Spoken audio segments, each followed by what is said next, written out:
मुलांना शाळेला सुट्ट्या लागून कंप्लीट 1 महिना झाला होता. तरीही मिस्टरांची इच्छा होत नव्हती की तुला ह्यावेळी माहेरी जायचं आहे की नाही. महिनाभर वाट बघून शेवटी मीच विचारलं की मला माहेरी जायचं आहे. तर ते म्हणाले आत्ता जाऊ नको, थोड्या दिवसांनी जा, कारण माझा टिफिनचा प्रॉब्लेम होतो, बाकी कामंही खूप रखडली, ती पूर्ण करून घे. आता मला माहिती आहे पावसाळा चालू झाला की माहेरी जायला भेटणार नाही. असंही वर्षभरातून एकदाच जायला भेटतं, तेही मुलांना शाळेला सुट्टी लागल्यावर. ह्यांच्या शाळेच्या गोंधळामुळे लवकर आई वडिलांकडे जायला भेटत नाही, कारण माझे आईवडील असतात गावी आणि ते ह्यावेळी भावाकडे आले होते 8-10 दिवसासाठी. कारण दरवेळेस तर आम्ही सगळेच भाऊ वगैरे गावी जातो आईवडिलांकडे, पण ह्यावेळी तेच इकडे आले होते. म्हणून मी सकाळी घरातली कामे फटाफट उरकली आणि मिस्टरांना म्हटलं की मी चालले. तर त्यांना वाटलं ही मस्करी करते, पण खरंच मी बॅग बिग भरली आणि निघाले. नंतर त्यांनाही खूप वाईट वाटलं की जा, असंही तुला वर्षभरात लवकर जायला भेटत नाही. मग काय, आता त्यांची परमिशन भेटली आणि मी निघाले. माझ्या बहिणीला मी आदल्या दिवशीच फोन केला होता की तूही ये, मम्मी पप्पा आलेत तर. मग तीही काय आली 8 दिवसाची सुट्टी काढून. दोघींनी इतकी मज्जा मस्ती करायचं ठरवलं होतं.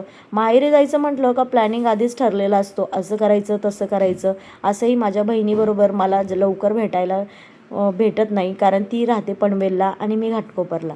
जाणं येणं लवकर होत नाही. आई वडील आले किंवा गावाला जायचं असेल तरच आम्हाला भेटणं होतं.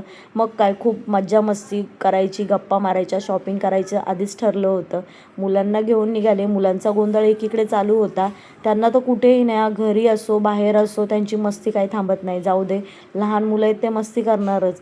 मी लवकर सकाळी निघाले. माझ्या मिस्टरांचंही खूप वाईट वाटत होतं, पण ह्यावेळी त्यांनी मला म्हणाले नाही की तू जा म्हणून माहेरी. त्याच्यामुळे मी रागाच्या भरात निघाले आणि ठरवलं की आता 8-10 दिवस यायचंच नाही, इकडेच थांबायचं आणि खूप मजा मस्ती आणि आराम, म्हणजे फक्त आरामच करायचा. कारण माहेरी गेल्यावरच हे सुख असतं, बरोबर ना. इतर वेळेस तुम्हाला कुणीही आयतं घालू शकत नाही जितकं आई घालू शकते. त्याच्यामुळे फटाफट घरातलं उरकलं आणि मी निघाले माझ्या आईकडे. इतका आनंद होत होता ना की 8 दिवस आता फक्त आणि फक्त मजा करायची.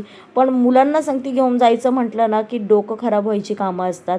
त्यांची मस्ती कुठेही जावो, मस्ती चालूच असते. चला, फायनली मी पोचले स्टेशनला आणि माझी बहीण माझ्या अगोदरच आली होती. घरी ती माझी वाट बघत होती आणि माझी आईसुद्धा वाट बघत होती. त्याच्यामुळे आम्ही फटाफट उरकलं, स्टेशनला पोचलो आणि घरी पोचल्यावर आईने जेवण वगैरे बनवून ठेवलं होतं. मग काय, फक्त घरी गेल्यावर जेवणावर ताव मारायचा आणि आराम करायचं ठरवलं होतं. बहिणीने आणि मी ठरवलं होतं ह्यावेळी इकडे जाऊया तिकडे जाऊया आणि फक्त मजा मस्ती करूया. तिलाही तिच्या कामामुळे सुट्टी भेटत नाही आणि लवकर यायला भेटत नाही. ती आणि मी ठरवूनच येत असतो माहेरी. तुमच्याही बाबतीत असंच होत असेल ना, तुमच्या भावाला बहिणीला भेटायला 6-6 महिने लागत असतील ना. तर चला, बाय बाय.